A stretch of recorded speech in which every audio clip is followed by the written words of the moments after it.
At 2 a.m. Moscow time on January 15, 2026, an emergency meeting erupts inside the Russian Defense Ministry. Senior military officials sit in stunned silence, watching helmet camera footage that shouldn't be possible. On the screens before them, a single Ukrainian unit of just 12 soldiers has eliminated an entire Russian mechanized battalion of 400 troops. The attack cost Ukraine $80,000 in equipment. Russia just lost $45 million in destroyed armor. Nobody in that room can explain how it happened. But this moment, this impossible victory, is the culmination of a revolution that began not in a laboratory or military academy, but in the desperate mind of a 28-year-old sergeant who refused to accept defeat. Spring 2025. The situation for Ukrainian forces is catastrophic. Artillery shells are rationed to just 5 rounds per day. Russia is firing 60,000 rounds daily, a 12,000 to 1 advantage. Traditional NATO tactics, the ones Ukraine trained on for years, are failing against overwhelming Russian numbers. The math is simple and brutal. Ukraine is running out of ammunition, running out of time, and running out of options. In the Bakhmut sector, Sergeant Dmytro Kovalenko watches another Russian armored column approach. His unit has 3 anti-tank missiles left. The Russians have 15 vehicles. He knows that in a conventional fight, his men will die and the Russians will break through. But Kovalenko isn't thinking conventionally anymore. He's thinking about the 6 commercial DJI Mavic drones his unit bought with donated money, sitting unused in a backpack. He's thinking about the box of anti-tank grenades that are too dangerous to throw by hand at moving armor.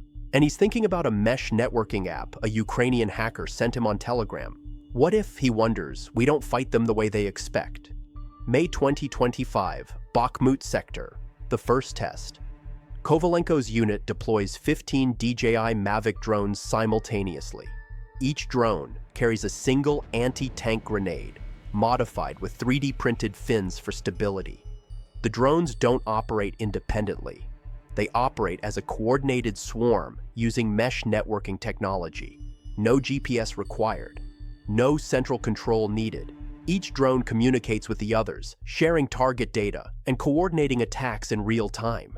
The Russian column never sees it coming. 3 tanks explode within 10 seconds of each other. 2 armored personnel carriers follow.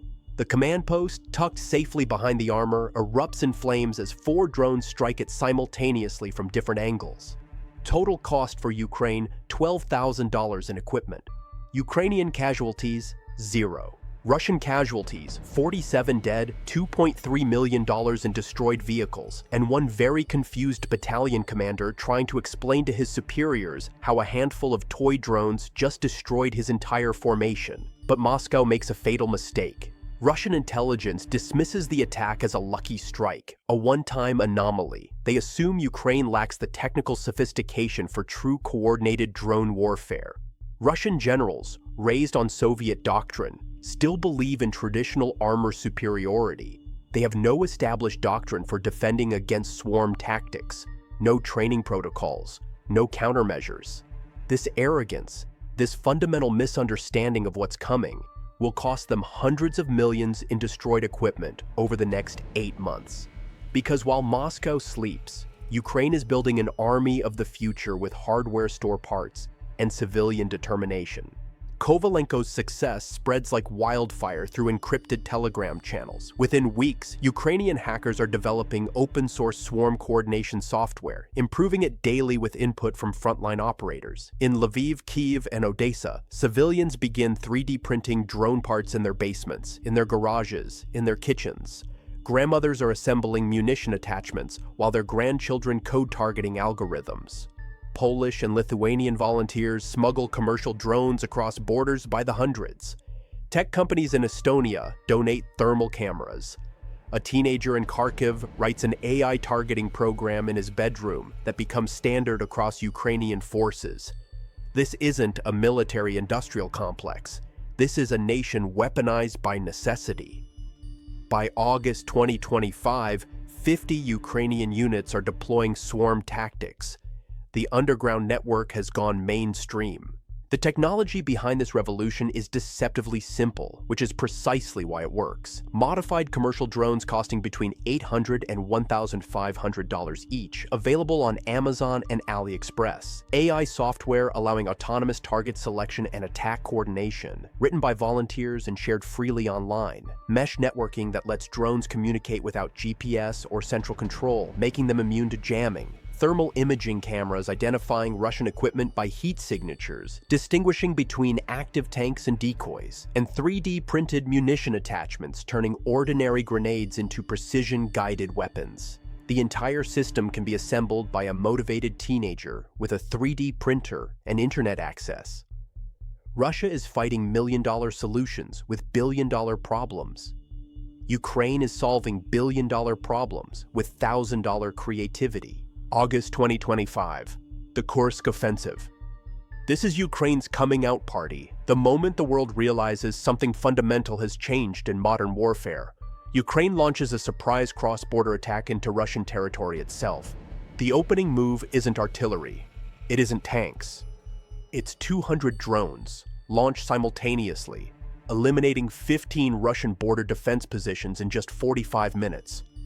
Russian forces, trained to defend against conventional combined arms assaults, have no response to autonomous swarms appearing from every direction at once. They retreat in panic, abandoning millions in equipment, leaving behind classified documents and encrypted radios in their haste to escape. Moscow suddenly realizes they aren't fighting the Ukrainian army they expected. They're fighting something entirely new, and they have no idea how to stop it. Russia's response is predictable and expensive. They deploy electronic warfare systems costing $3 to $5 million each, massive installations that jam GPS and radio signals within a 10-kilometer radius. These systems represent cutting-edge Russian military technology, the same systems they've successfully used in Syria and Chechnya, except Ukrainian drones simply switch to autonomous operation and mesh networking. The jamming is irrelevant. The drones don't need GPS when they navigate by inertial guidance and visual recognition. They don't need radio commands when they operate autonomously and share data through mesh networks. Russia is spending billions on countermeasures that barely work. And for every Russian jammer deployed, Ukraine adapts within 2 weeks, often turning the jammer's own electronic signature into a targeting beacon. The Russians are innovating in months. Ukraine is innovating in days.